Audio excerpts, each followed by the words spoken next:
Welcome all to Medulla Art Gallery. Just some quick housekeeping announcements. In the event of an emergency, you are asked to use this exit behind me. There are also washrooms right upstairs for your use.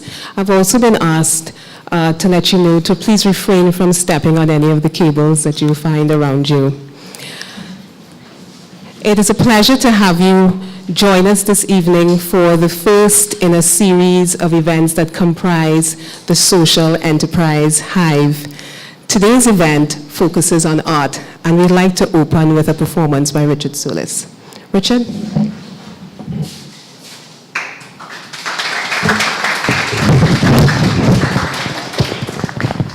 Thank you. And good night, everybody. So this song I'm going to perform, I don't know if some of y'all might know, but it's from the Nihilist Science Music Video Competition, which is a competition they launched recently for young people between 20 and 30 to create a music video, something related to science and technology. And my background is in sustainable farming and music, so I put the two together and created the song for them. And we were awarded first prize for the competition, so. Yeah. The song is called Lesson of the Forest, and it's supposed to inspire to learn what nature has to teach us so that we can apply that to how we grow food and really have food security now, you know.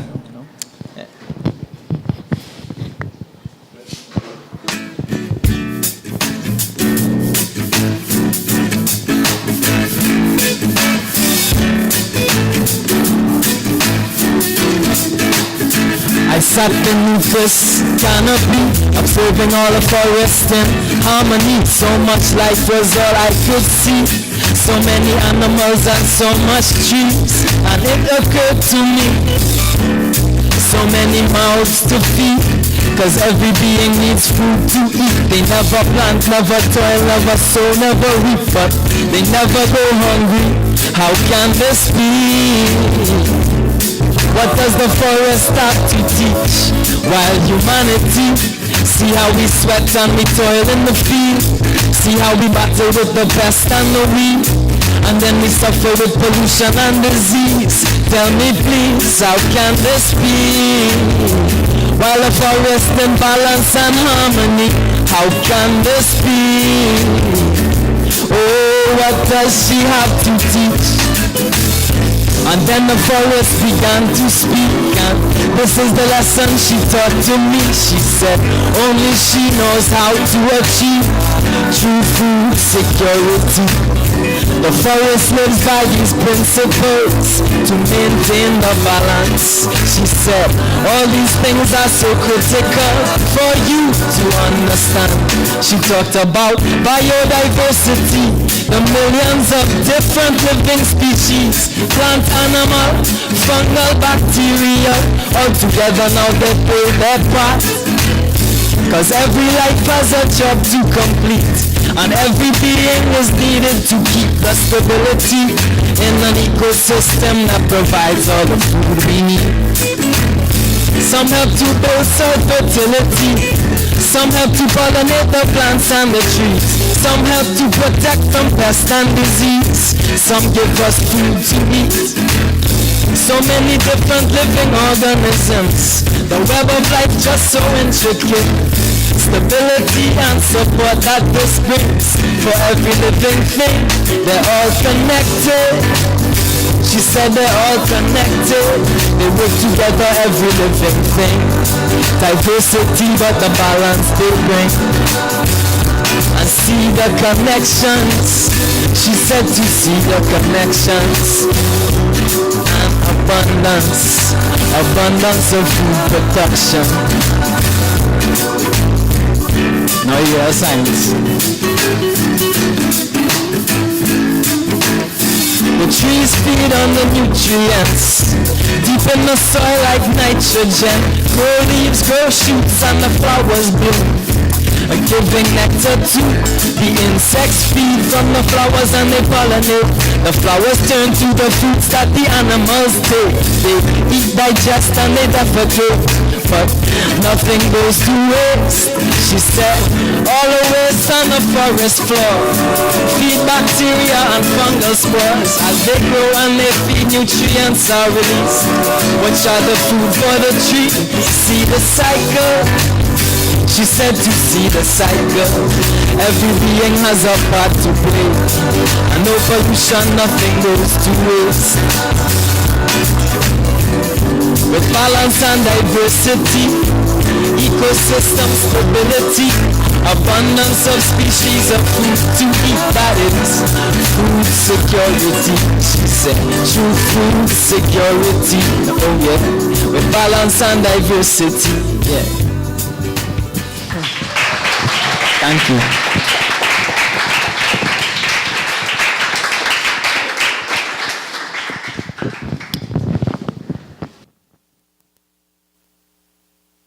Thank you.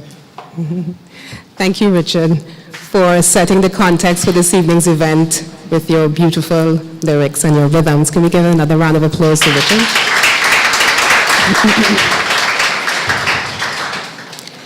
Now we can ask the question, why start the Social Enterprise Hive with an art hive? And to answer that, we can pose two more questions. We can ask, what is art and why is art important? Why is it significant?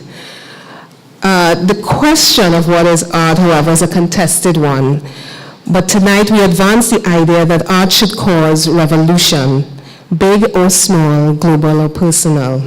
Art can transform societies in positive ways. According to the late Rex Nettleford, who was a dancer, choreographer, and founder of the National Dance Theatre Company of Jamaica, art is a necessary social activity. Art is a social activity which speaks to the whole society, explaining to us why we are alive and how we are responsible one to another for our joint, interdependent survival.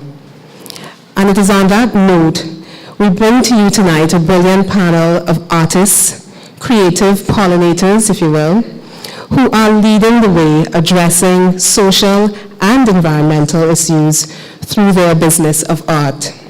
We have Selvin Lewis in the area of performance art, Jamie Leroy in art therapy, Carver Bacchus in the area of film, where you can identify yourselves, Jean-Claude Cornell in the area of spoken word and performance poetry, Attila Springer in carnival, and Sion Thompson in graphic design. Let's give them a welcome, please.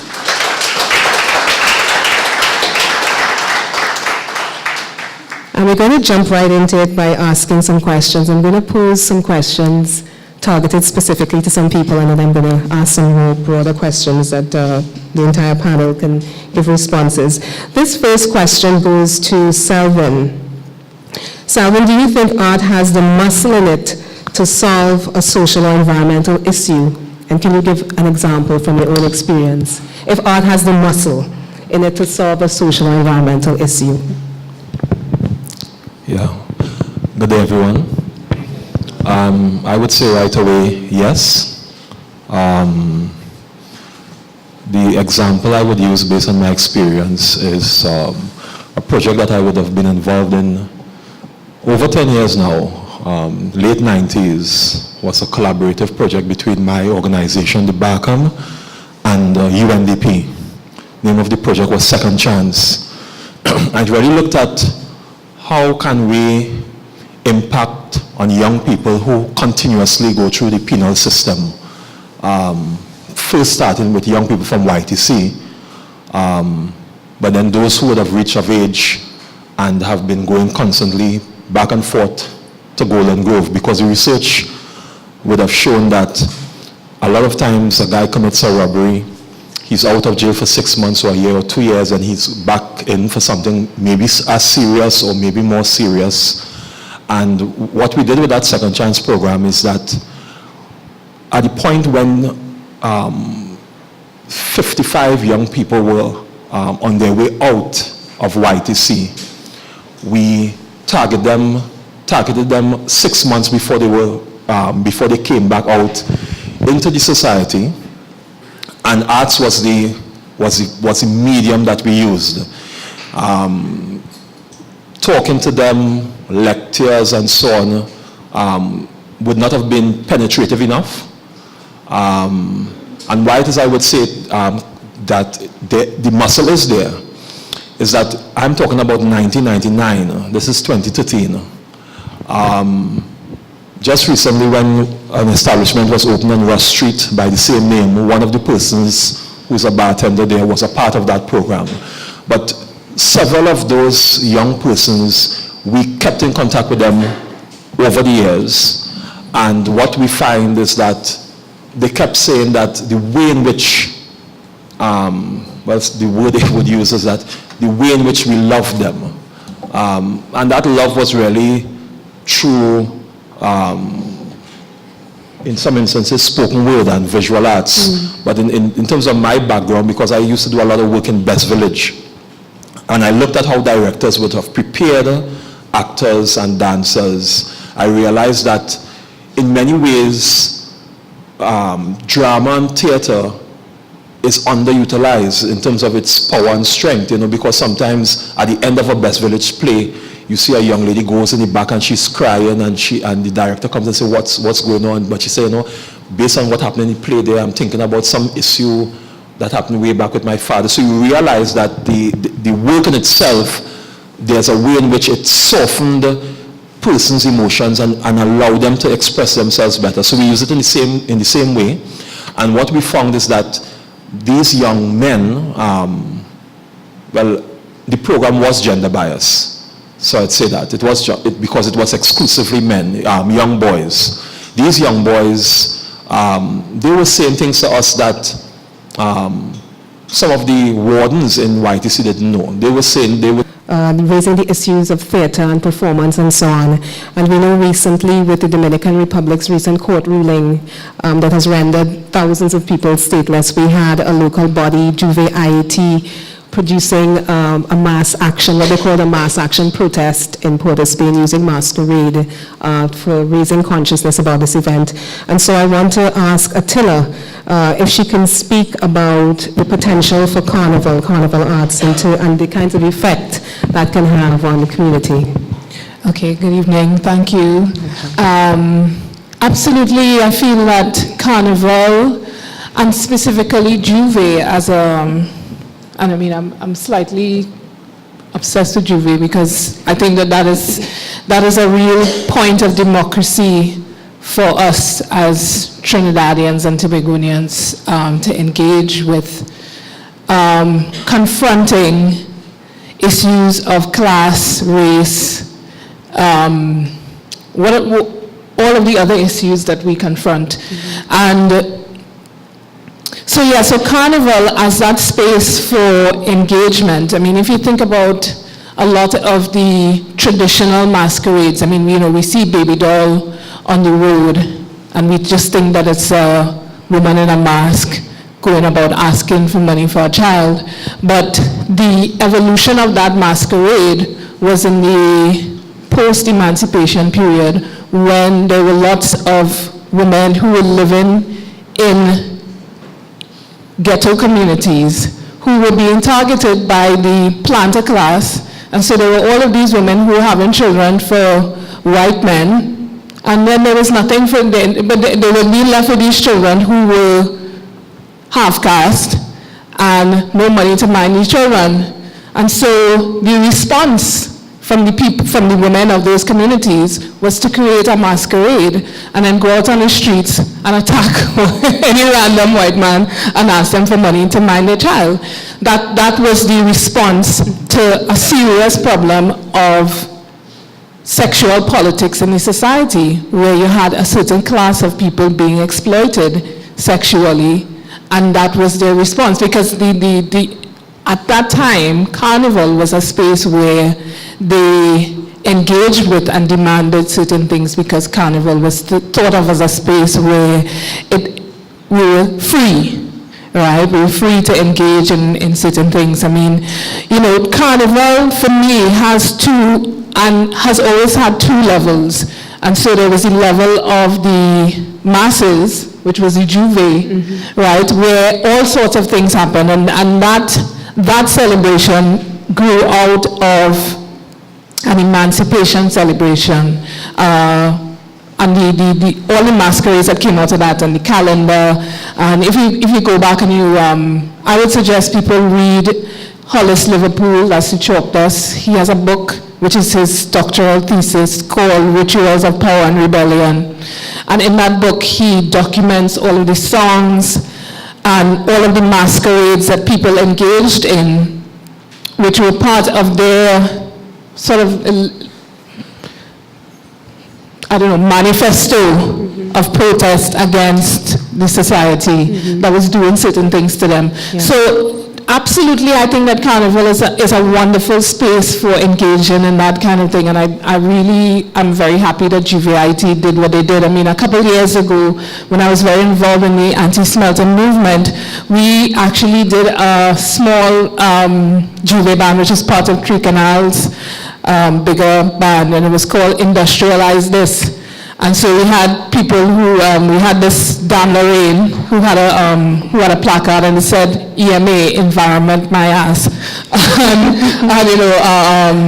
We had this guy who had on, we had this guy who was a petrosexual, and, we had another, I think my placard said, Patrick blowing gas.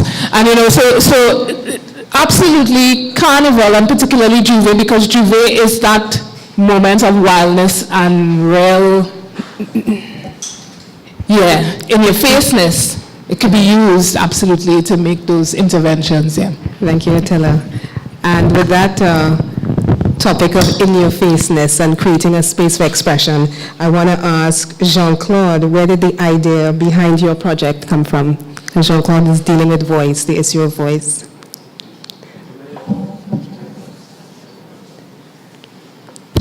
All right, it's working. Good night. Problems were the origin for the projects I started. Every project was started after a session of me complaining, feeling angry about something, feeling bothered, and not wanting to feel helpless, and go to the grave like, oh gosh, boy, I had all these challenges, I couldn't do anything, and just complain.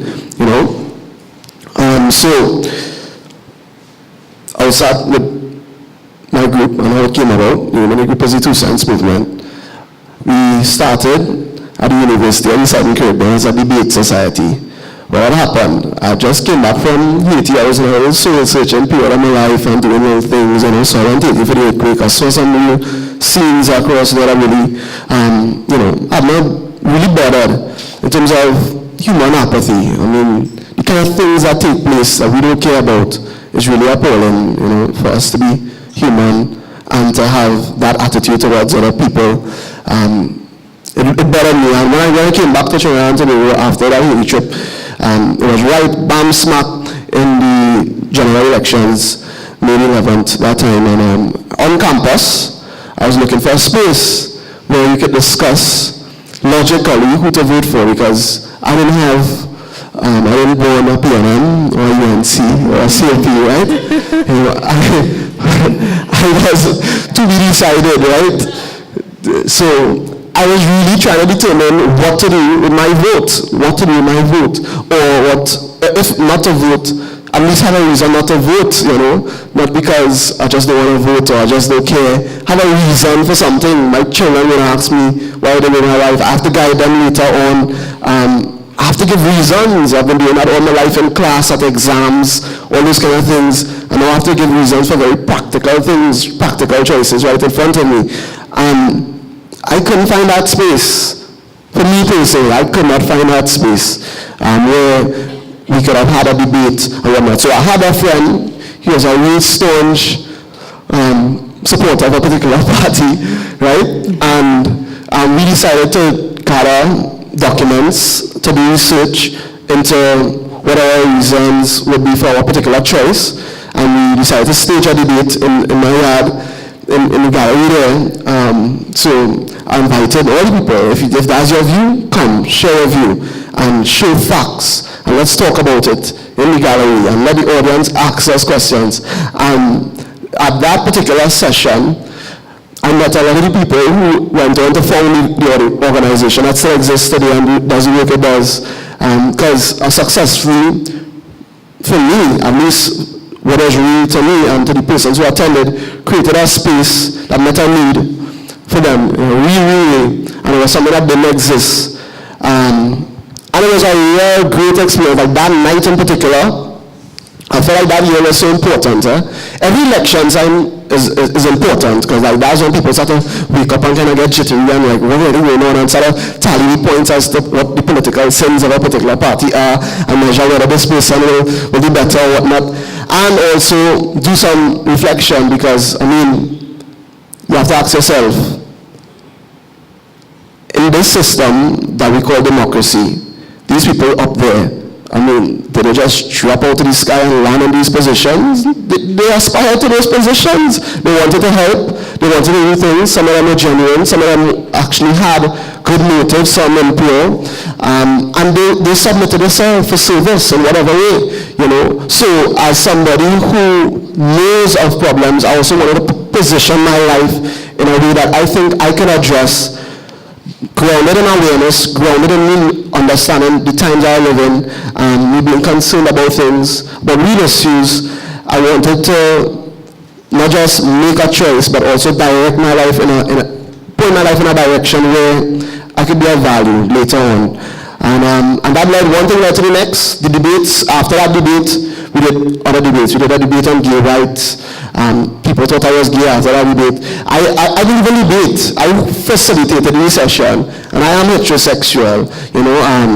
I am heterosexual. But it was an important discussion, you know. It was an important discussion. And not that I said that like, oh, I want to burn out being gay or nothing like that. No, I just wanted, I mean, people think that to have a discussion, you already have an agenda now. But my agenda was the discussion, right? So, then we had one on marijuana legalization on the promenade. And we moved from the gallery to the Marriage Youth Facility to the promenade. And as you look at the spaces and the places that we moved from in a yard to in a youth facility to on the streets, you would see a progression in terms of the intention. We wanted to get this thing out there. And we found that even using the date, we were failing to a certain degree, right? Because people just didn't come to hear, oh gosh, I don't hear people quarrel like it turn on, you know, I-95 or something, and just going to our program. We have enough of that going around now, just, you know, we talk. So I always left the feeling after every debate, sorry for going on so long, I just kind of share, you know. After every debate, I used to really ask myself, after going off on this rant and these people thing, who in the audience connected? We had questionnaires. We asked persons, what was your attitude before the debate? What was your attitude after? Did your attitude change? You know, the concern was engagement at all points in time. And I was dissatisfied by the fact that people weren't being engaged. The people who come into the debates were people who like to debate and like to quarrel and like to talk. And I wanted to get past that group into the person who just sitting down in the car, just get a surprise, just so, and they started to think about things they never even thought they would have been thinking about at that period of time, because they didn't even know they were going into a discussion, they didn't even know that this thing was going to hit them, they just thought they were going to a poetry show, and then hearing about racism and realizing that they practice racist things, and all these kind of things, having revelations while being entertained. So, I searched and I searched, and I stumbled across spoken word, and that was it. Jean-Claude. I'm glad that you raised the issue of engagement and your consideration of measuring the impact of your work. I want to pose a question about engagement to Jamie. A lot of people have a certain perception of art, that it is something only a few talented people can do. How do you engage such people? Okay. In terms of, I'll answer that in terms of two different spheres, if you want to call it. Sure, in your practice. With the artist therapy, like through the project Summer Heroes, when I'm dealing with the actual kids that participate with us, a lot of times some of them have that mindset from before as well. You know, they think, well, miss, I can't draw, I can't paint, I can't do these things. Even when we work with the kids in the home, caretakers came to us and said, well, I'll choose out the children that could draw the best for you, you know? And we had to explain to them, it's not really about that. It's art as therapy, it's art as expression. It's about imagination and, yes, skill, but it's more opening that side of you that's brave enough to say, you know what, I'm going to pick up this pen, this crayon, this pencil, video camera, whatever, and do something with it. Yeah. So in that sense, in terms of when we work with the kids, that's the approach we take. You know, we don't come from I'm teaching you how to do these things standpoint, but opening them up and actually expressing themselves. Yeah. In terms of art, and in terms of my art, I know that some people approach me in that way as well. Well, you know, a lot of the work I do is very experimental. So, for instance, if I'm doing a topic with domestic violence, like the ones with the roaches and the flowers, which is I actually stripped some flowers and pinned them to a wall. And the idea from that piece was and they were real flowers from a real situation. I was actually trying to show people, you know, why people in those situations stay. And the idea was, you know, they feel so familiar and alienated at the same time that they can't really make a decision. Because every time they confidently think it's time to leave, they say, but wait, this feels so familiar, or feels like home. And I had constructed this huge roach on the wall, actually, out of flowers. And the idea was, on first glance, it was really beautiful. Like, you wanted to go up to this thing and say, what is that? And then you realize it's a roach. And it pushed you away. But why I'm using that example, too, is that a lot of people think, oh, to be an artist, you have to have particular skill sets. You have to be able to draw and paint wonderfully. I have to admit, I'm actually not that great at painting. But this is my honest opinion. I find I'm better maybe, you know, manipulating photography work, or maybe doing ephemeral stuff like that with the flowers and the pins and the concepts. So that's usually my response to people that say that you know, you don't necessarily have to have a particular stereotypical idea of what skill is. Does that answer it? Yes, you do. That answered my question. Thank you, Julie. Okay, cool. And I want to come to Sion. Sion's area is graphic design, and, you know, just a sort of a knee-jerk response to graphic design. We think of it in a very sort of commercial way. And I wonder if you can speak about the social work that you've been doing with graphic design. Why did you choose this area in which to make an impact, a positive impact on the society? Well, afternoon, good night. Funny story, I started off as a fine artist, still a fine artist, but I guess creativity and the way you bring forth your ideas. It doesn't matter if you use a pencil, a pen, dust on the floor, whatever. So I started off as a fine artist doing paintings and stuff. Nice gallery work, I would call it. But for me, the idea was pushing the envelope and really getting people to think beyond the visual value of the work. So you look at a painting, you like it, you buy it, and then what? You have it on your walls, you pass it, it looks good. But how does that add to your existence or your experience as a human being? So I dabbled in a lot of stuff after that, graphic design, photography. But for me, I always try to merge graphic design, if it's graphic design and photography, graphic design and art. I try to merge those mediums and bring out something different. So for me, graphic design, I didn't study graphic design. I just did a course in the program. But because I had the art background, it came out. And then realizing that I saw a lot of computer operators, I call them. You learn the program, you learn how to cut out somebody's head and put it on another body, and you call yourself a graphic designer. Yeah. And being an artist, I thought that I needed to move away from that. So what would make me different from all the graphic designers out there? And rather than just making an invite for a party with a girl bottom outside or whatever. I mean, yeah, I could do that and make some money, but am I effecting change? So I started doing projects like the 50 Proud Project, really looking at cultural issues, looking at how I can utilize my art to try to effect some sort of social change. So for instance, I remember I was looking on Facebook and I saw a video on a guy called Kevin Doe. Now this is like a 14-year-old self-taught engineer from somewhere in Africa. So I saw the video, and he's taking like batteries and making transistor radios and stuff. Yeah. So I decided to, I got inspired by that, and I did a poster and started posting it up all over the place. They saw it, and they said, we could use this and we could do some t-shirts to raise funds for him. Okay. So, from here in Trinidad, I was able to connect with them and try to make some change. Also, the issue in Bangladesh with the workers who died in that crash of the building. I did a post and I got it out there, and a lot of persons didn't know about the issue. So, I was almost like the artist CNN, if you want to call it that, to try to get the work out there and people to, hey, they know that happened in Bangladesh. Hey, the art is nice, but they got the information behind the work. Yeah. So for me, doing that and trying to use two mediums and bring it together. So you have news, you have art. Some people look at news, some people look at art, some people look at none. But somehow I try to merge both of them, and you could get people who are not interested in art to get interested in news and social issues. Thank you very much, Zion. Tonight is very much about the marriage or the blending of art and business. We don't want to forget that. And so with that, I want to ask Carver, how did you equip yourself with the business skills to successfully pursue your passion in art? Equip myself with the business skills. Sometimes I still wonder if I have any business skills at all, to be quite honest with you. Tell us, Carver, tell us.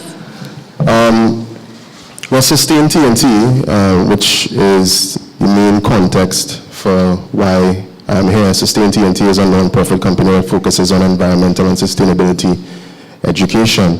But Sustain TNT was actually created by another company that I operate called Pop Creative Services, which is a marketing communications agency. After going to film school a few years ago, came back to Trinidad, jobless but with lots of ideas, and wanted to do something different. I wanted to create something, I suppose. So Pop Creative Services was the first step in that direction. However, I knew nobody who wanted to give me work on the off, didn't have a project of my own, and decided, okay, well, what do I believe in? What are the things that are important to me? And how can I use that as a platform to basically promote myself or get more business or do something? The idea was to do something. So Sustain TNT was actually the first project that Pop Creative Services did. We created an idea of educating the public about in Trinidad and Tobago about environmental and sustainability issues, because those are the things that were important to the principals in Pop Creative Services. The environment in particular is a thing that I'm very passionate about. So we decided to create Sustain TNT, which was a series of workshops, seminars about green business, how to green your lifestyle, and these different things. And the reason we went in that direction is because certainly coming back from the UK in 2008 or whenever it was, people were stopping me on the street in London and other cities and Leeds and asking me about, what do I think about climate change? The people you have in these big cities that stop you and try to get you to give a donation for something. So people stopping me on the street and asking me about climate change, what I think about climate change. Basically they asked me for money, I had none. So they never got anything like that, but they did have the opportunity to share a lot of information with me, and that actually started a change for me personally. Nobody is going to stop anybody in Trinidad to tell them about climate change on the street. That's certainly not on Frederick Street. Exactly, so you might get some carpet or some planners or something if you try to do that. That was important, to try and make connections with people on a personal level.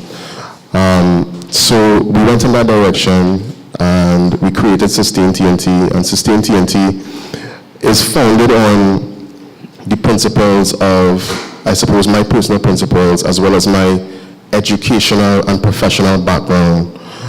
It's now eclipsed creative services in terms of visibility, but that was probably the objective, and I didn't realize it. So I'm really happy with how it's developed.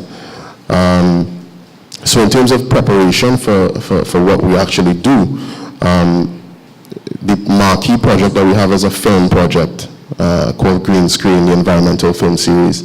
And as I said, I did go to film school. I directed a couple student films. Always loved film. Always loved film. I interned at a film production company in college. So the idea of edutainment, which was mentioned earlier, seemed a perfect fit, to get these ideas across to try and to be able to kind of trick people into, getting the message, kind of trick people into listening to you, use the lever of entertainment, use the platform of entertainment, and before they know it, they're learning something, you have to kind of spin it for them a little bit, otherwise, let's face it, Trinidad is, at the lower spectrum in terms of interest and public engagement as it relates to environmental and sustainability issues. That's just the truth. Carver, can I jump in a bit? Do you feel I know you have a background in marketing and management, do you feel that those have served you well in terms of this venture? Yeah, I was trying to get to that. I lost my way or something. That's my job to bring you back. Sorry about that.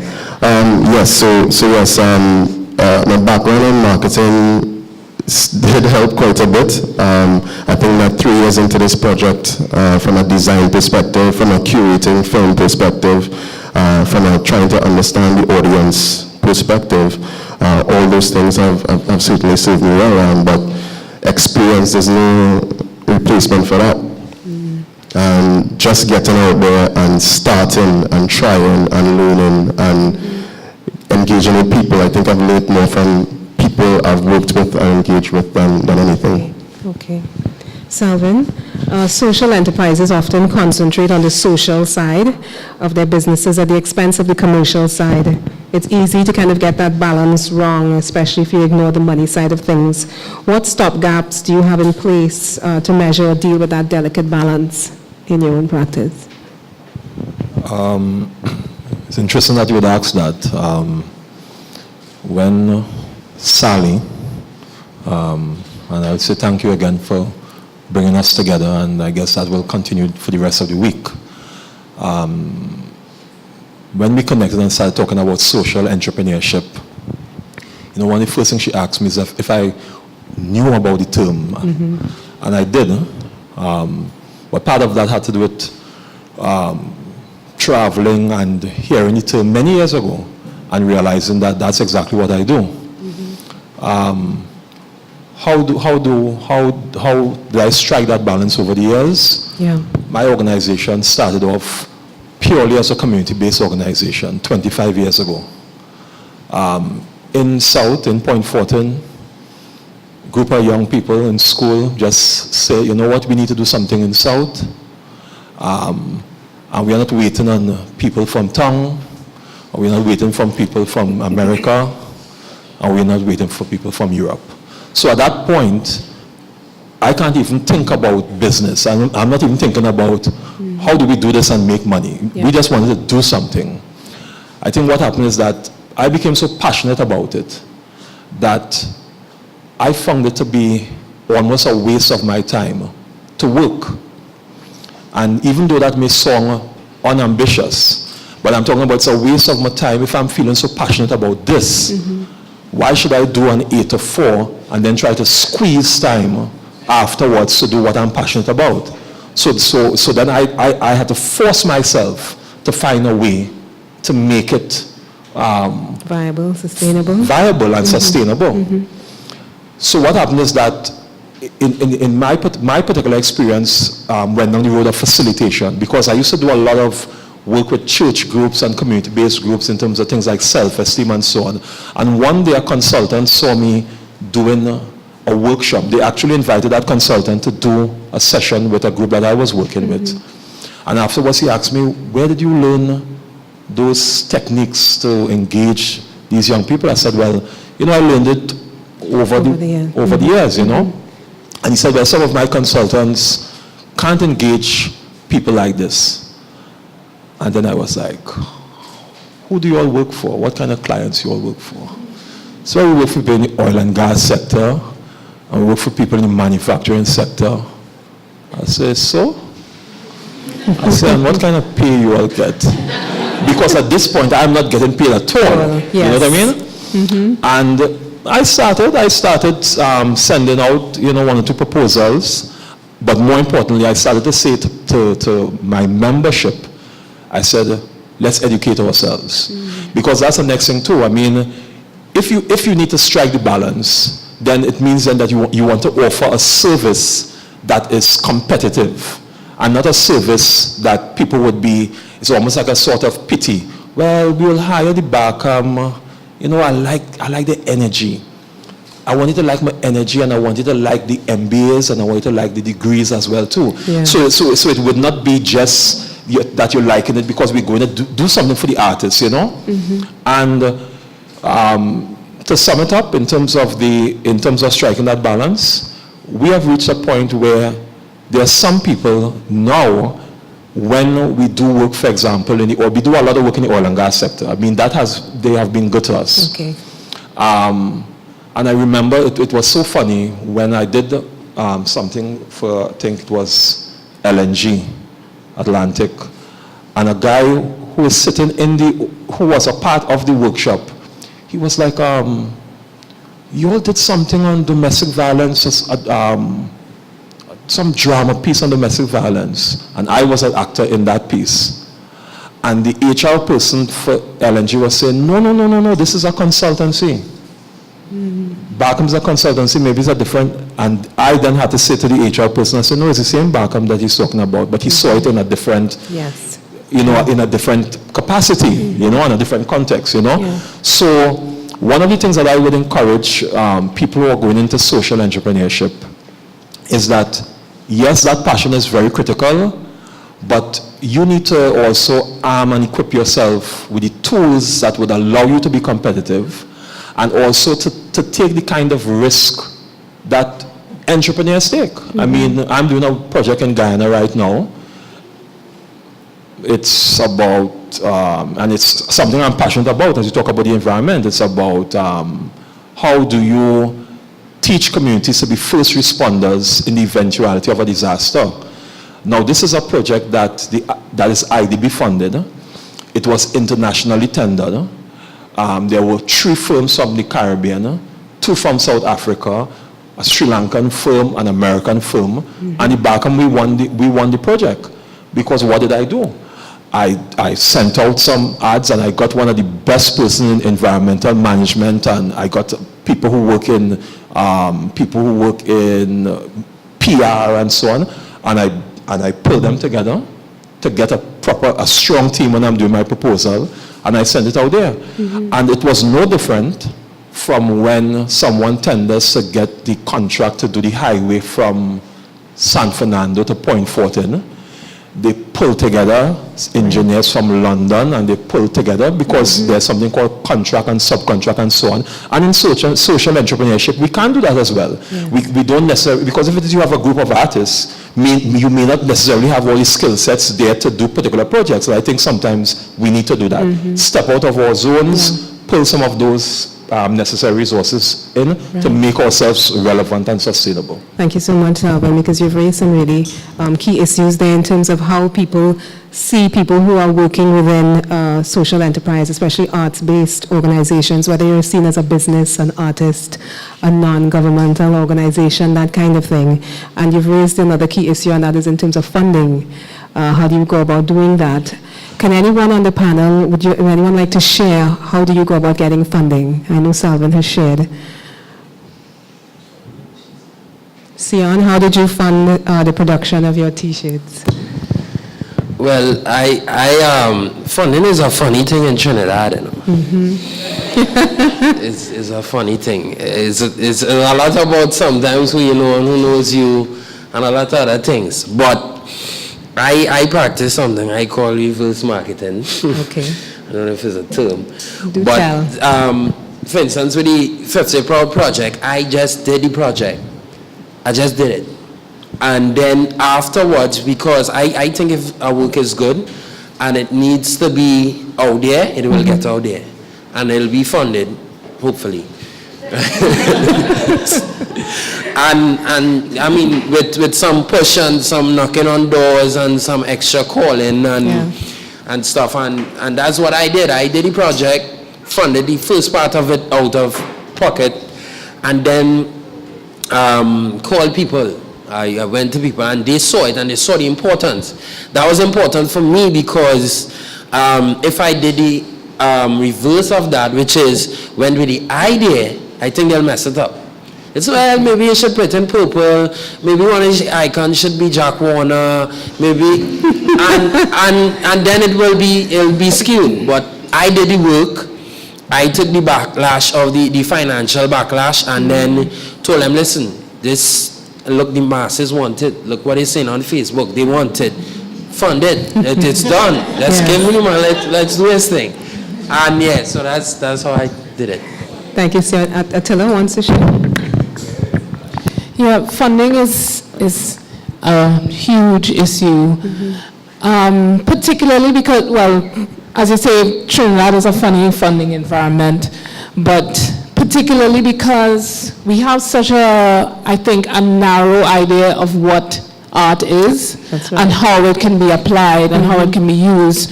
So, for example, I'm a dedicator, and a lot of the work that we do is around issues of using things in our cultural landscape to do interventions, particularly with young people.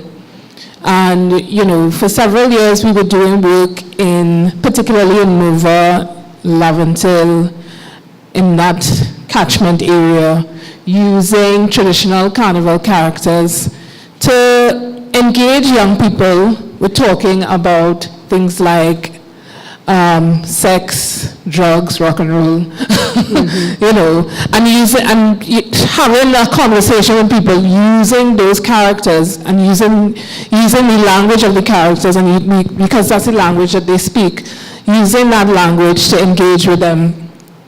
And, you know, we were in the school system and stuff, and then the government changed. And then all of a sudden it became, why are we doing these extracurricular activities in the school system? And then all of a sudden you have a whole other issue of, you know, what then is of value? What is the vision of the people who are in power?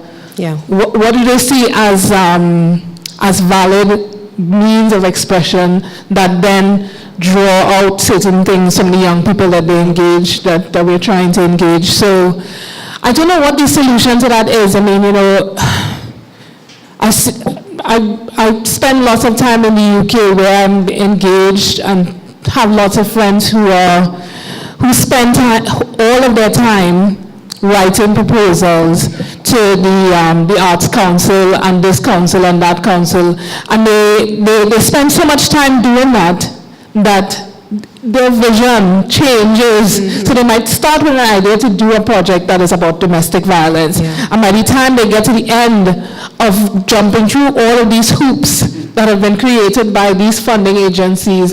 So I don't know if it is that we really have to start being innovative. And, you know, like I've been saying to my friends, we need to start thinking like artists Susu and those kinds of things. I mean, all they're laughing, but it's a serious thing. It is a serious thing. You're laughing. You know how much people in this country buy house, car, land, all kind of thing from Susu? And now, I mean, you know, the thing is, everybody crowdfunding now, right? Everybody on Kickstarter and thing, but that is what Susu is. So why are we delegitimizing and invalidating things that are indigenous to us and that could be valuable to, I was on online the other day and I see that they have this app in LA, right, which is basically pulling bull on a smartphone, right? Because you have people who have a mustache, a pink mustache on their car, and you could go on the thing and you could find somebody who has a private car who's close to you. They're registered with this company, so you know that they're safe and they're legit, and they charge less rates than the official taxi. That is pulling bull on a smartphone. So what I'm saying is we have so many things in our landscape that we do not see as creative, we do not see as innovative, we do not see as non-linear ways of thinking. And we need to start looking at those things and analyzing and seeing, changing the way that we value ourselves and the way that we value our information and knowledge. And way of seeing each other. Thanks, Attila. I want to break things up and kind of shift the dynamic a little bit and open up things from the audience. You all have been sitting so quietly and attentively. Are there any questions from the audience for the panel? Arnaldo?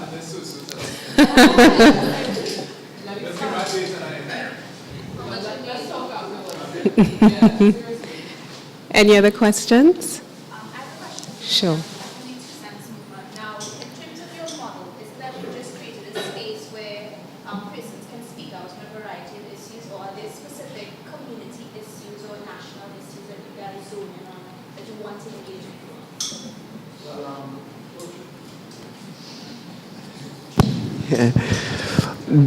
Each project is a bit different.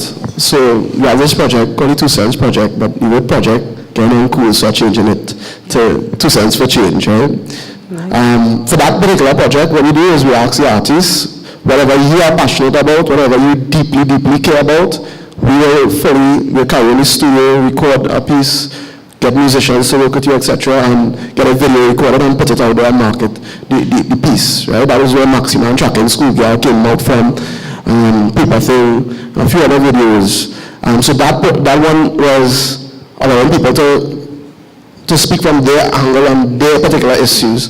We recently created a school tour, and the school tour, the principals, the ministry, their priorities in terms of discussion, what things that they wanted to be discussed in the school spaces. So we had to tailor actual content for that tour. Change pieces. Artists couldn't have performed certain pieces in that space. People had like 10 pieces and could have just do one poem because that one poem was relevant and the 5 others wasn't 8 years on. And that kind of thing. True story. So it is what the artists care about. Because for the most part, we just want to get it going, and then later on, as we already have that culture established, I believe we'll start to experiment more with establishing particular lines of conversation. Thank you. Any other questions? Anything sparked your concerns, ideas? Jean-Claude, do you have any pieces I'm putting you on the spot that you can share with us, a spoken word piece? Yeah, I have, but well, actually, are you telling me something was tickling there. While this discussion was going on about funding, right? Okay. See that funding thing now, a serious thing, right? I could speak about it just briefly. Do you have a spoken word response? A spoken word, no. But it was like... Okay, Jean-Claude, go ahead, speak. Well, share your ideas. I think it's important because most people run into a brick wall and give up when they can't get the money to do what they want to do. Yeah. And that is a real crushing kind of experience. For Cleon, oh my God. And the other reasons, I know the experience where they would have done things just out of caring for it and then getting it after. And for me, I just wanted to validate that particular point. We did the 2 Cent Project. I worked KFC in my life. I cut grass. I did all kind of embarrassing stuff, right? Embarrassing in the sense of the stereotypical, what is stereotyped as embarrassing. A friend laughed at me in the line in KFC and was like, you feel sexy or something, I think so. Whatever. But I mean, I worked hard for what it is I wanted to do. And that reverse thing, that marketing, that is what worked, because we actually went into the film company. I carried that, sold. I mean, 50 to 100 persons applied. They carried that project to the judges abroad. I wasn't judging Trinidad, and I was the youngest to be awarded that grant. Yeah. We got a lot more than we expected, and because we had work to show. Republic Bank, they had a competition, I submitted it. Be having something in your hand to work with, a pilot, so to say, really works. And as well as Social Enterprise, I just want to say this last thing, because it's something that resonates with me. I don't know if this word is too offensive, but I think a lot of young people in my field need to get this shit together. Because we do things too unprofessionally. You know, when it's free, we reach late, we do things halfway, the mic not working properly, it's horrible, and people don't want to come here open mic because it's just, things run over time, is anyhow, you know, and that anyhowness is not what the professional world needs, is not what sponsors are interested in. If people want to get interested in doing funding and things, they have to do things at a particular standard, and they have to respect those standards. Yeah. You know, so that's it. Thank you very much. Yeah. You'll do the poem at the end. Thank you very much. The last question, I would like each person to briefly state, how would you have left the world a better place because of your art? Yes. Kava, you're going to be brave. You have to start. Yeah, I was last, so I guess I'll start first in the end. In terms of how the world would be different, the thing about what we do or what I do is much more than art, you know, is like design is more important to me as a concept than art, you know. Art is cool, but art is very subjective, so I could like it, I could not like it, but design is it's functional. It is what looks good, it's what feels good, it's what works. So in terms of what I would like to leave, you know, when I'm gone or whatever in the future, is the reality that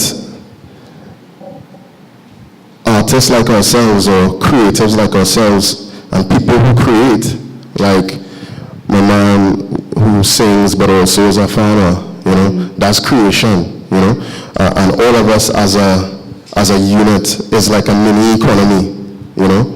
And we need to take each other seriously, and we need to help each other. We need to trade with each other. Tell us idea about the susu. That's real. Yeah. That's real. We should be taking those things seriously. So for me, I'd like to develop the idea of creatives like ourselves trading, doing business, and supporting each other as a mini economy. Thank you. Picking up on the same point when you talked about the contribution that the singer or poet made, as well as being a farmer. I mean, the thing that I would want to leave, and I'm hoping that most of us would want to leave, you know, I'm thinking that the world went down a particular track in terms of division of labor that has still forced, you still hear people say things like, those people go to exhibitions. Oh, you know her, she always pumping, she loves to party. What I would want to leave is a world where I think, in terms of Western history, in terms of what they would have learned from Africa and India and those countries, that kind of holistic person, that's what the Greeks did. You know, so a guy, he's sculpting, he's a politician, he's a runner. You know, we went back into that kind of compartmentalizing, and we almost something else. It's like you could only do one thing. I think what art really is something that should stimulate people to do, well, many things, if not everything, but many things. Yeah.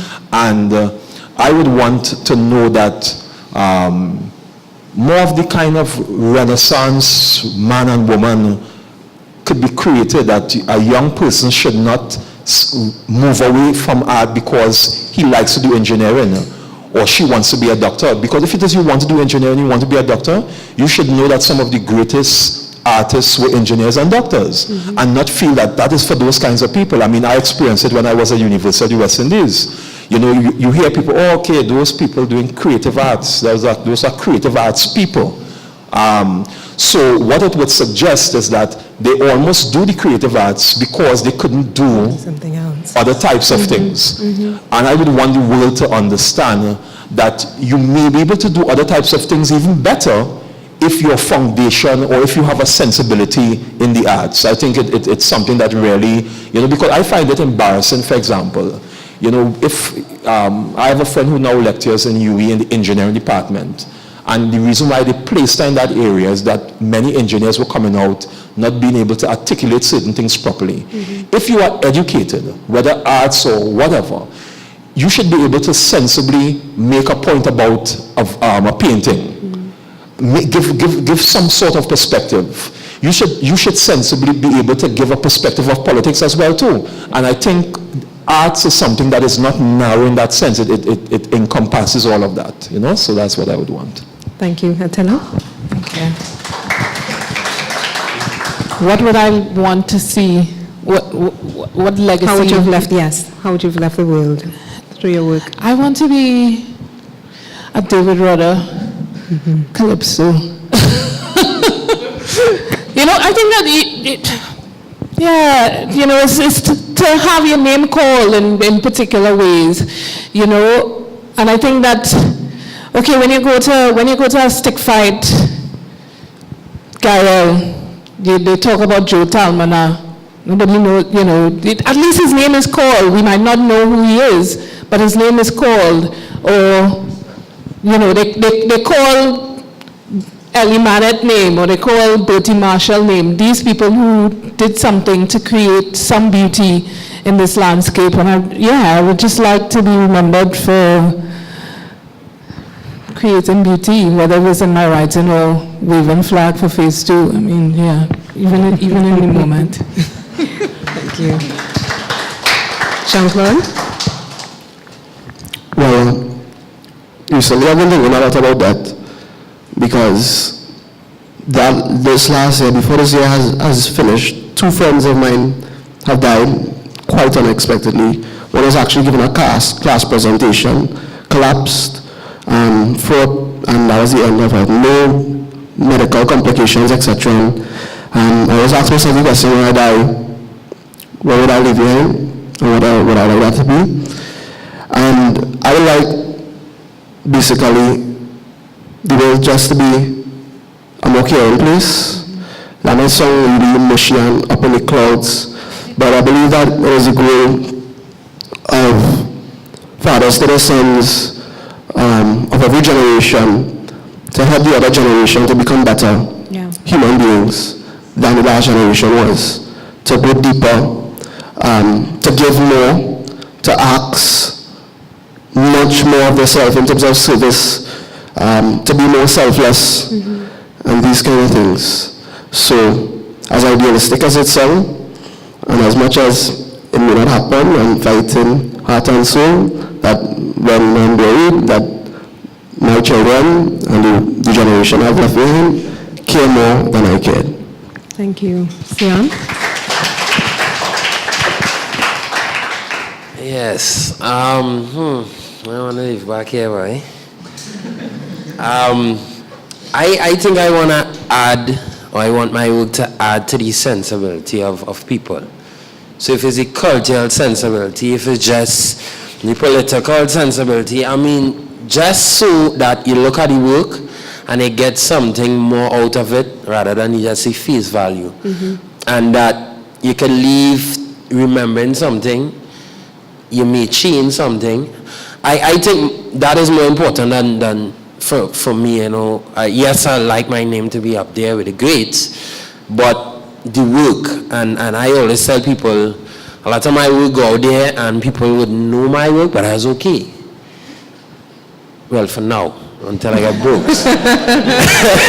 Not broke yet, so I'm not saying that yet, but I think to just change that thinking, you look at something, you see it, and you're able to say, no, I didn't remember, I didn't know that person, I didn't think of it that way, and something able to change in your mind. Thank you. Last person, Jamie. I would say I've hoped to live a life, and not just the life I live, but through the art and the work I do, by example. And that's what I want to leave behind. So I don't just say I'm doing good things or say I'm doing good work, but actually do good work and do good things. And I mean, a lot of the work that I do is much about social change as well. Yeah. So, I mean, even with the domestic violence piece, that's the artist side of me. I'd hope that people, when they saw that, start to question and think about things. It's not just, oh, domestic violence is a theme. There are people out there that, you know, suffer this type of thing and just leave it there. I'd like them to question it and think, well, or for real, you know, maybe instead of saying, oh, those women who get themselves in those situations, think, well, how come they're there? And create that type of discussion. In terms of the actual other type of work I do, like through Summer Heroes and stuff as well, when I'm working with the kids, I also encourage that we have a strong social awareness component in the program. It's, you know, pushing them to think a lot. What's your purpose in life? What do you believe in? You might be 6 years old, but, you know, do you believe in the environment? Do you believe in helping your parents or doing good? Or, you know, we encourage that. So if it's one thing I like to leave behind, it's that kind of thinking, I guess, and living and working and doing by example. Not just saying that you're going to do something, but, you know, do it in a genuine kind of way. Thanks, Jamie. Ethical art. Back to the topic. Richard has asked to say something on this subject. Podium and thing, mate. Yeah, I know I'm not on the panel and thing, but I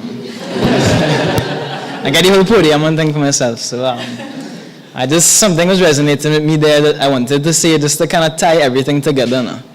And that is like art, the essence of art is about expression then. And the essence of expression is sharing, right?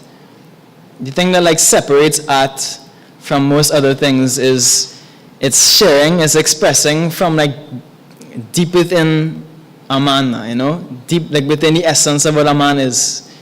Rather than, you know, I have this thing I like to, where it's like, with politics, if you're fighting with politics and you're really only touching people's minds, if you fight it, your fist, you're only touching their body, you know?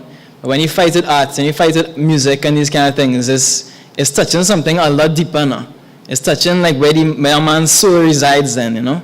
So it's like, whether it is that you're inspiring them in a way of environmental awareness or more caring in the world, or, you know, diversifying your skills or anything like that, is the art is like reaching a deeper essence where it sparks off something, you know, where even if you touch one person in one small way, it touches them in such a deep way that other things can't do, that I feel like that's changing the whole world in that one moment now of inspiration, you know. So I felt that kind of ties everything together I wanted to say. So.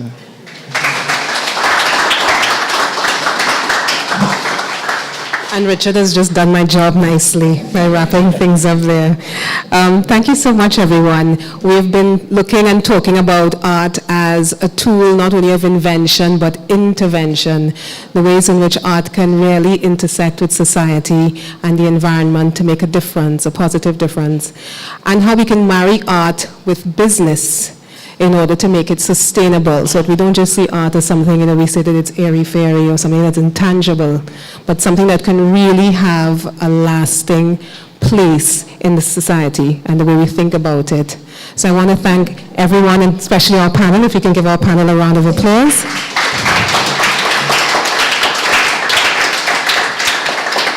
I am Marsha Pierce, and I have been your moderator, and I'd like to turn you over now to Sally Ann de la Casa, who is our chief dreamer and lead tree shaker for Growing Leaders Foundation. Thank you, Sally. You did an awesome job, and you all sparkled, panelists. Before I conclude the evening, I would like us to play a video on the Streetlight Project. Richard could not be here with us this afternoon, but it's important that I think we look at this video, which will tie everything I will say after. Okay, so if you can turn to the back.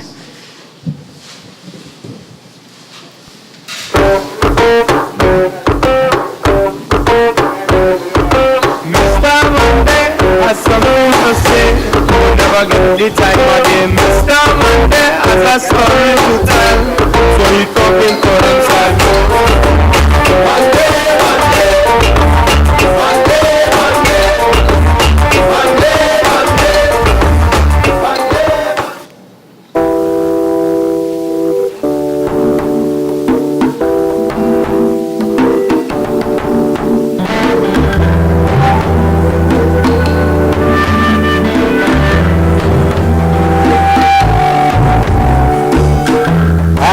ever seen the yellow moon rise? Have you ever seen the yellow moon rise? See it rise as it takes to the sky. My name is Johnny Lutchman. I am originally from Belmont. I am 40 years of age. My real mother abandoned me when I was 3 months old. And a lady by the name of Gloria Alonso minded me to where I am today. I passed through the life of drugs. Now, being on the streets, it has not been easy. People pass, they chew you with eggs, they chew you with bottles, they pelt us with big stones, they pelt us with all kinds of things. Some of them will jump out of their cars and sort of beat us.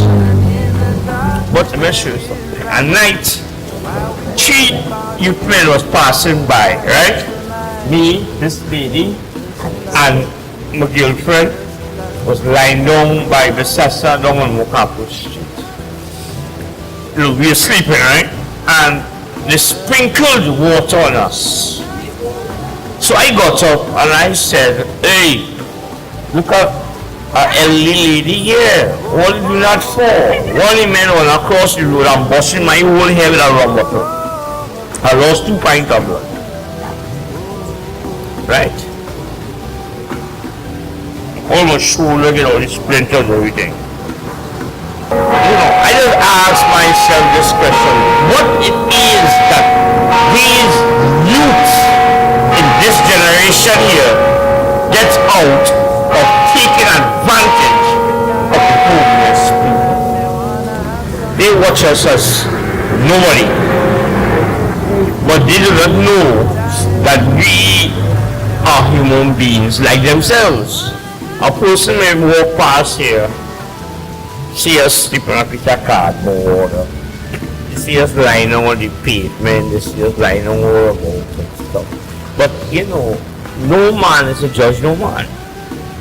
But at the same time too, they do not know what the future holds, because if not them, their offspring may fall in the same circumstances that we have fallen into. Towards a new solution, cause they're tired of the gun and they wanna have some fun now. Wanna have some fun now.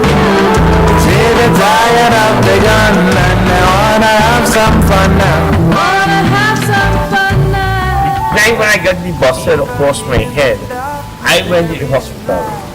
The police had to stay with me until morning before I see a doctor.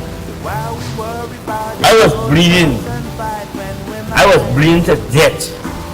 And not a doctor was in sight, not a nurse was in sight. It's just the attendants had to come now and shave me and see where the injury is. I had to wait till morning before I see a doctor. And when I get a doctor now, he gave me a prescription. So when I go to the dispensary, they tell me they don't have it. So which means I have to buy my own medication, which doesn't make sense. What is the hospital there for? Not to see what the patients? It doesn't make sense. Plenty people dying in our hospital. Don't your babies and all dying. What the health minister doing about that? They want to bring in foreign doctors and foreign nurses to come and see about the local people. Doesn't make sense. What do you think you have a university for? Train them to do medical. But yes, they wouldn't put out the money. Look how much money they're spending behind this man who win the Olympics. Look how much money they're spending behind Brian. Look how much money they spend behind these other people doing different things. You know the real money they put behind, you wouldn't put it. Medical care.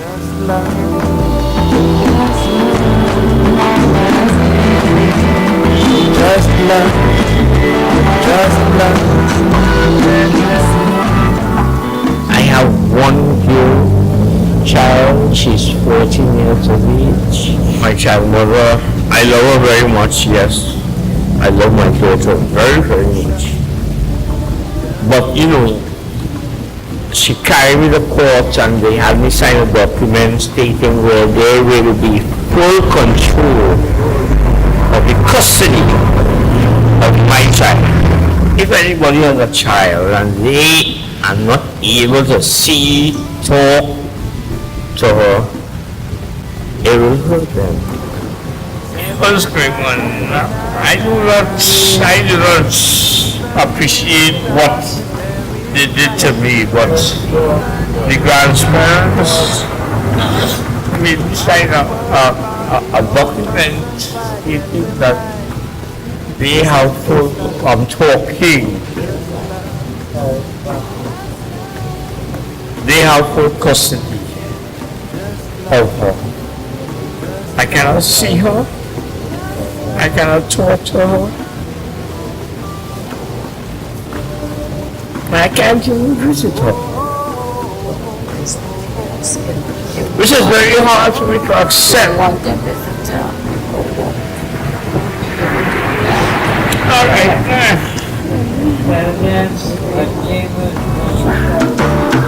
People calling for a revolution.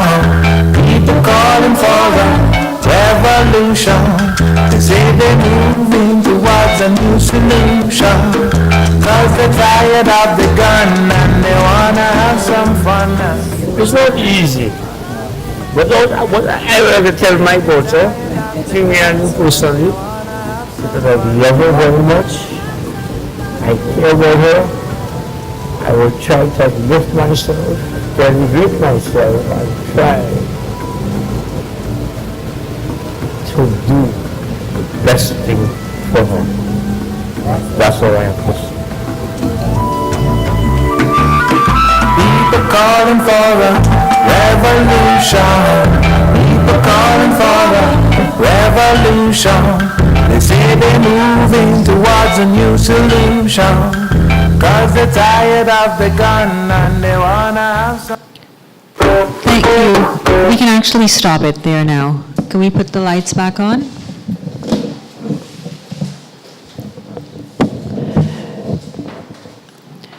So that particular video, I saw that video, I would want to tell you about a year ago.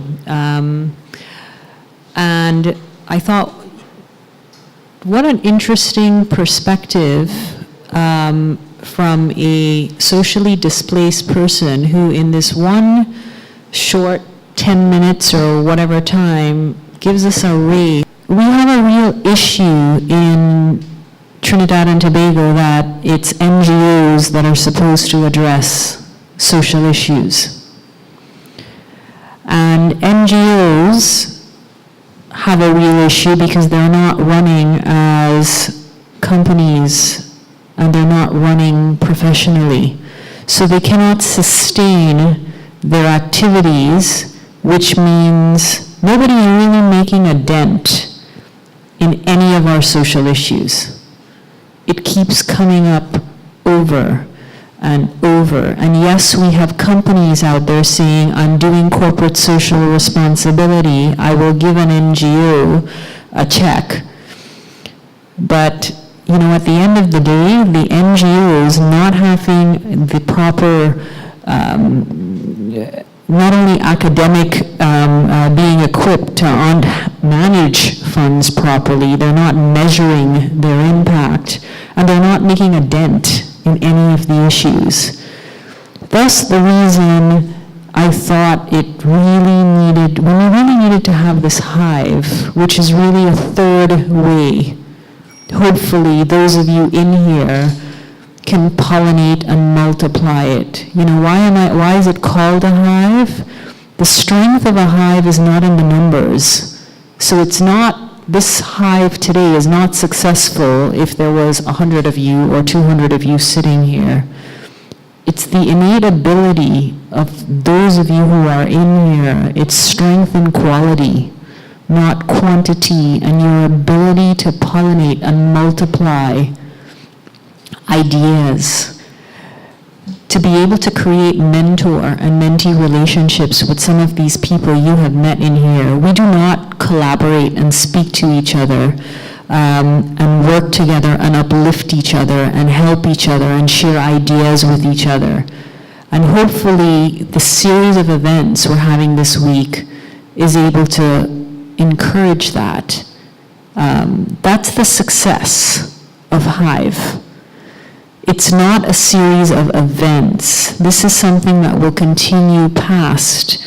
We have the Social Enterprise magazine coming out in January. We have a series of talks, and we actually created an agency called Unbranded to help many of you who need to get to that step of, how do I become a social entrepreneur? Or I'm a for-profit business. How do I really tackle a social issue? Or you as artists saying, how do I become sustainable and get the entrepreneurial skills I need so I can actually be sustainable and impact an issue?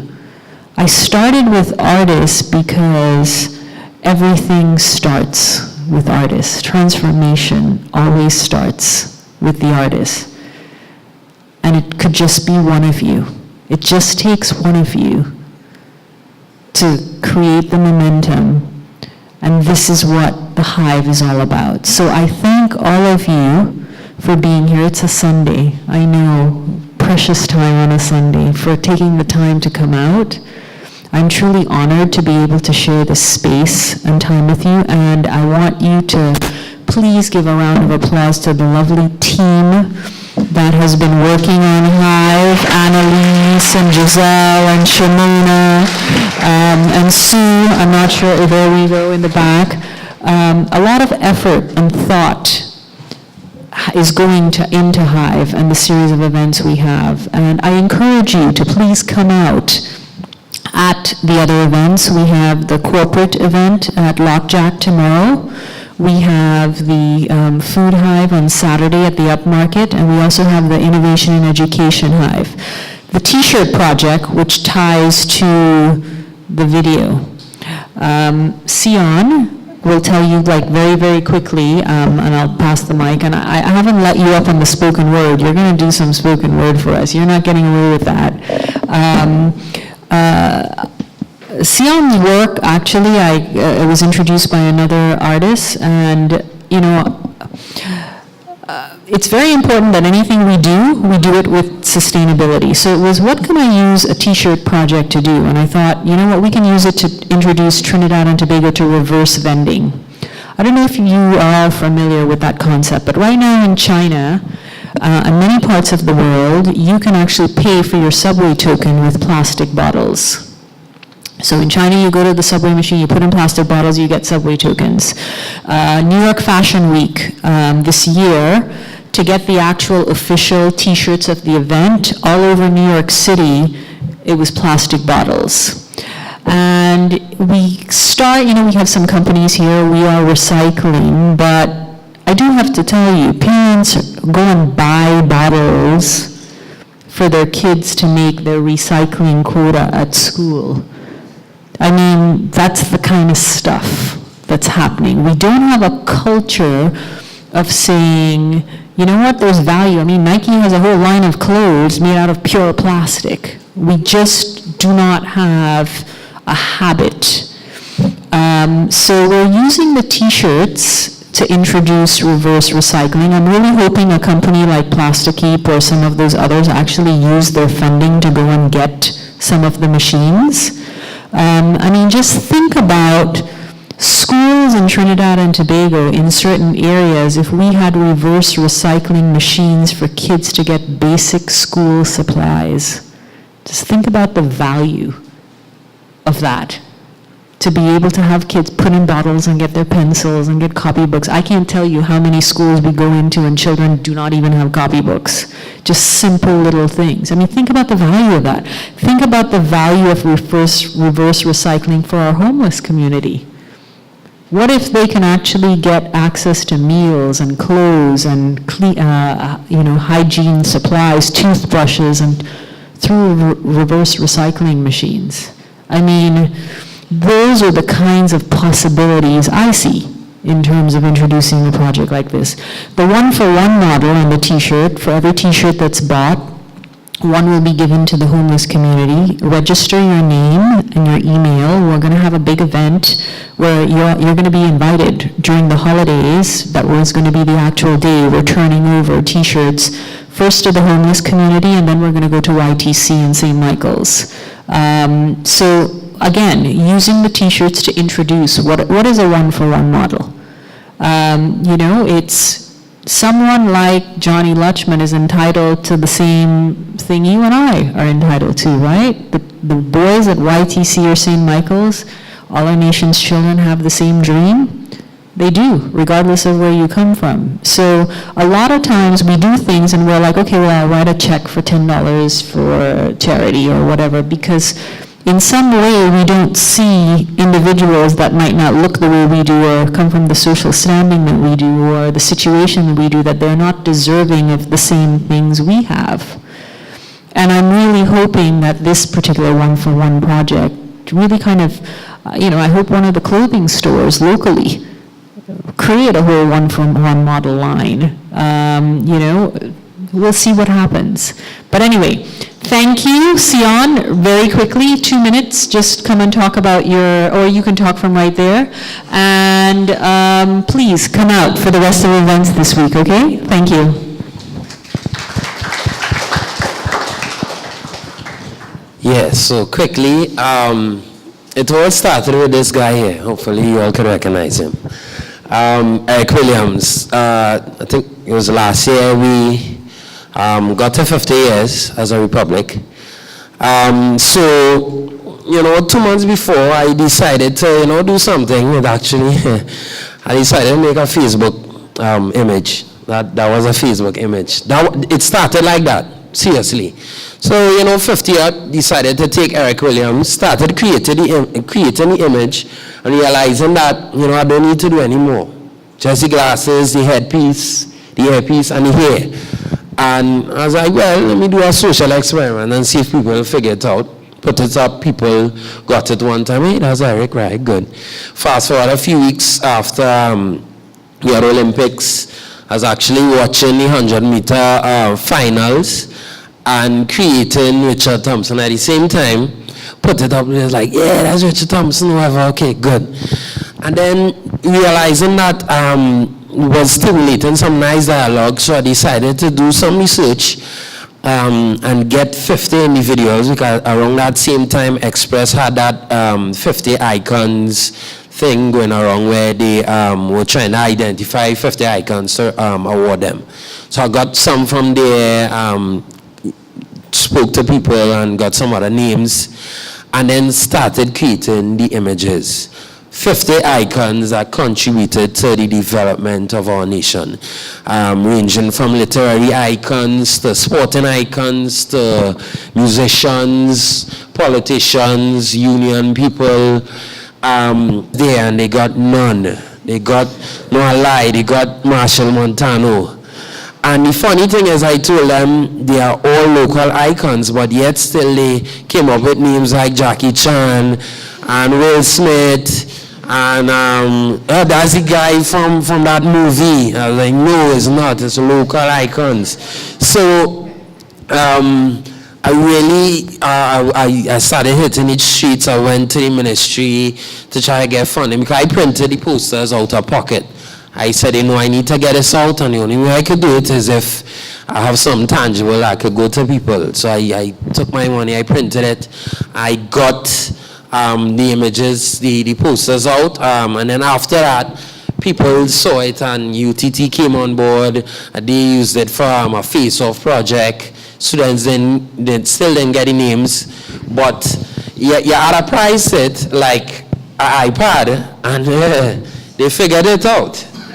They somehow figured it out. So that is how the project progressed, and I guess Sally saw the project, and we made the link to extend it further to a t-shirt design, and that's what it is.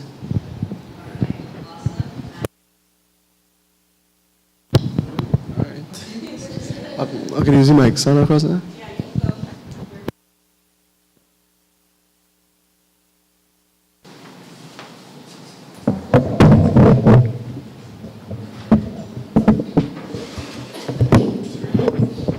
All right.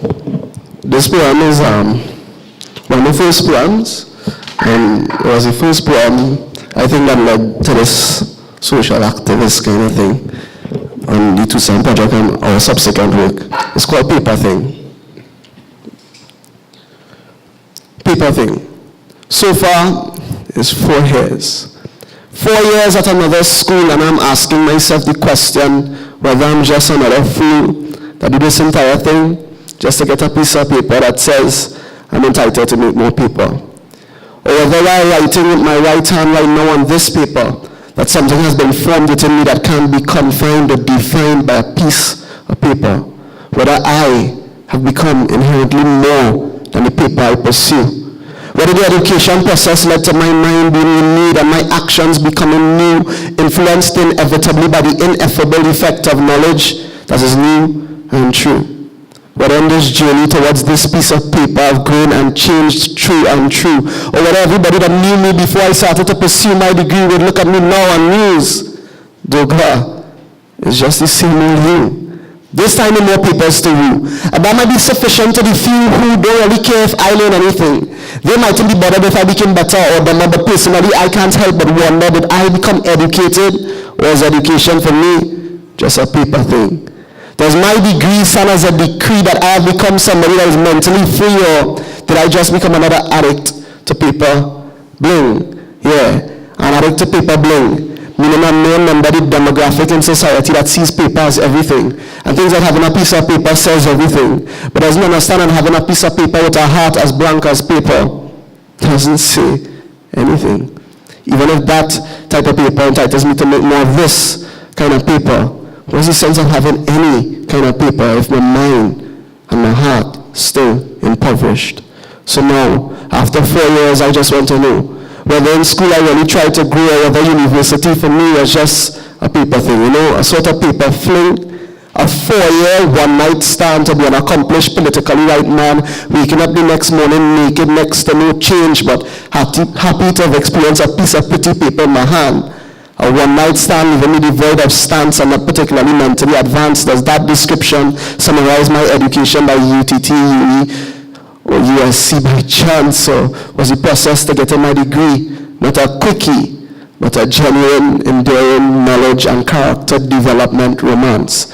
A romance that caused my heart to prance and dance as my soul sought to connect with the beauty revealed in the text, and my mind became impregnated with new ideas as if learning was sex. And I romanticized, borderline fantasized about what would come in class next, and fell so in love with learning that I broke up with ignorance and made her my ex and made learning my next. Marrying her in the fullest context, I'd be yearning for learning forever and ever, because the process to getting my degree challenged me to always aim to be better. And I wear these questions right now for the better, because deep inside my soul is the burning realization that if my approach to education was so cold that I managed to get straight A's but never managed to be the person of character and intellectual caliber that the world truly desires to see, I had failed completely and wasted DE, no must fate, time, much changing a damn thing.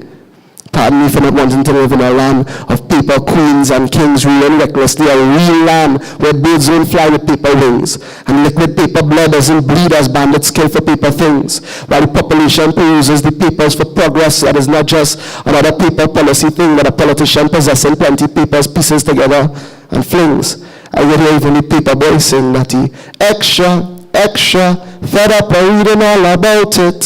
So, at the end of this paper poetry piece, if I still feel that education is just about getting a piece of paper that entitles me to make more paper, they better to fight me or be sad. Just how I'm getting more papers, more mad papers, because I'm really going mad.